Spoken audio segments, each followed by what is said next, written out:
Happy Thursday. Hopefully, everyone's having an awesome week because I'm about to have an awesome weekend. As soon as I get off work tomorrow, I'm going camping, which means I'm going to be cutting some trees, making some, probably finish my shooting bench. That being said, I'm going to get on with the news. Now, this is a interesting concept. Austin ISD will lay off hundreds of staff to give teachers raises under the proposed budget, which kind of makes me wonder what are they who are they firing?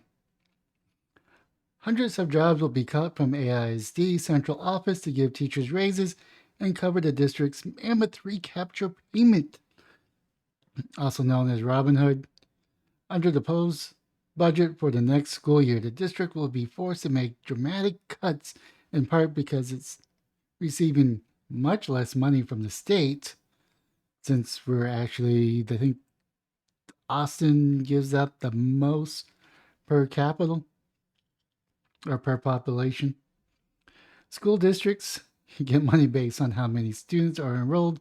Enrollment have been declining steadily since 2015, and chances are it's going to continue to plummet until they make dramatic changes.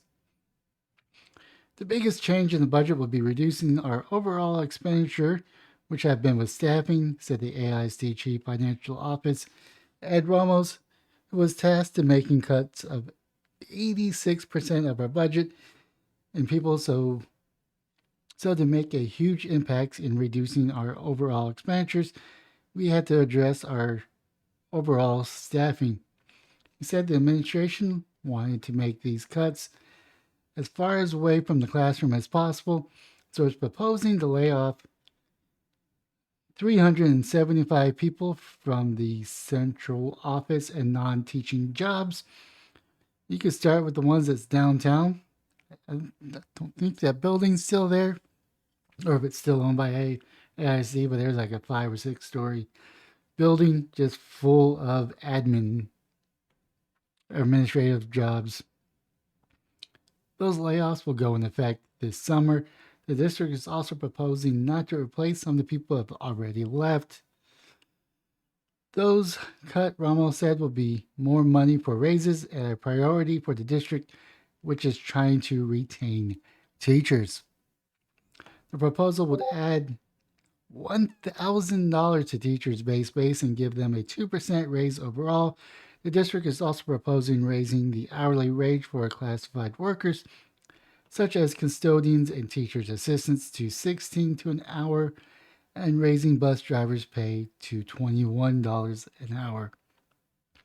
The proposed budget also set aside money for Title I schools to buy extra instruments, supplies for sports team, and additional classroom supplies. The looming recapture payment. A huge part of AIC budget is this yearly recapture payment. And the gist of the recapture is this: the state requires wealthy school districts to share their property tax money with poorer school districts that don't have access to that kind of revenue. The state determines which district pays into the system based on home values in the district.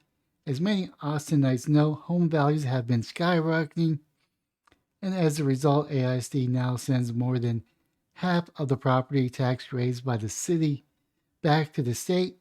When recapture began, it started out with 34 districts paying in 131 million.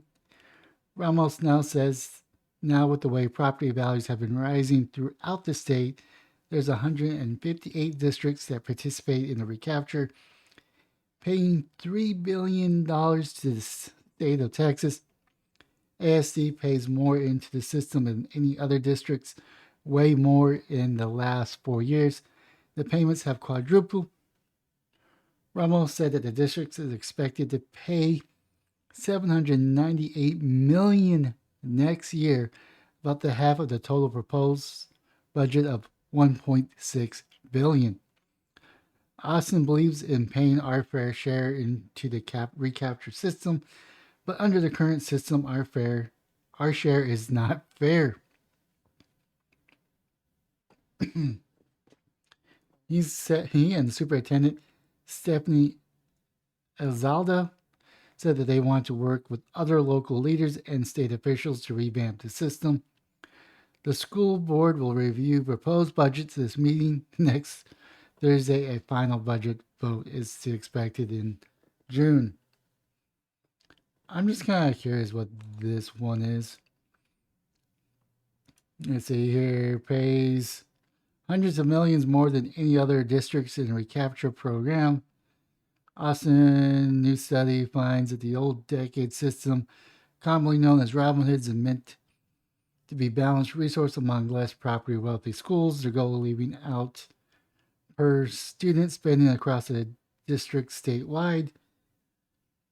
Let's see here. Austin pays $710,000 or $1,000,000. No, yeah, $710 million. Houston comes second at 197. Plano is 191.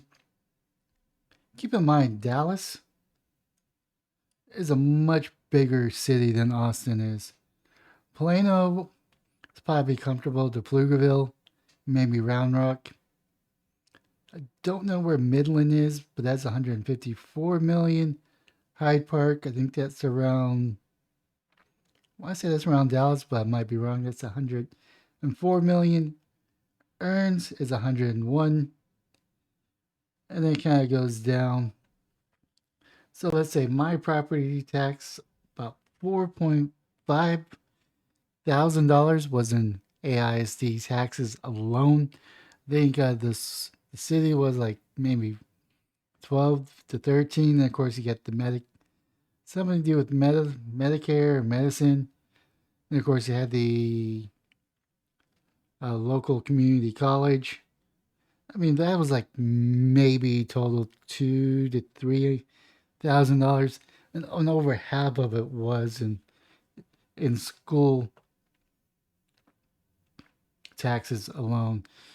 Now, like I said, I'm not one of those ones that are just willing to just scrap the whole Robin Hood policy. I think there needs to be a different structure in place before we just scrapped out the Robin Hood.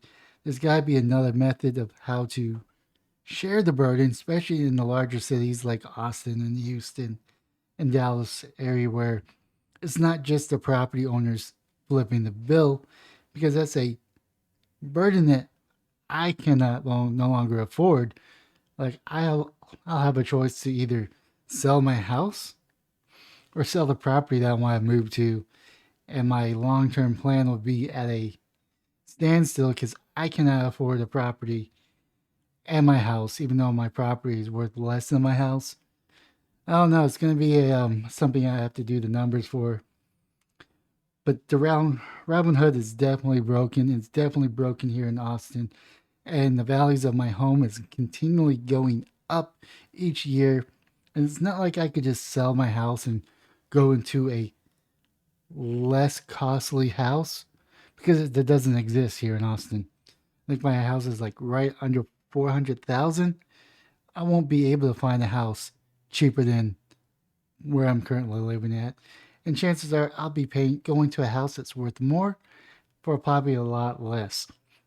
So just to sell my house and move to a cheaper place, that is not an option for me. So it will be interesting to see if actually the Texas Congress can come up with a better solution to share the burden. Like I said, I don't think we should just scrap the Robin Hood program, even though I don't like it.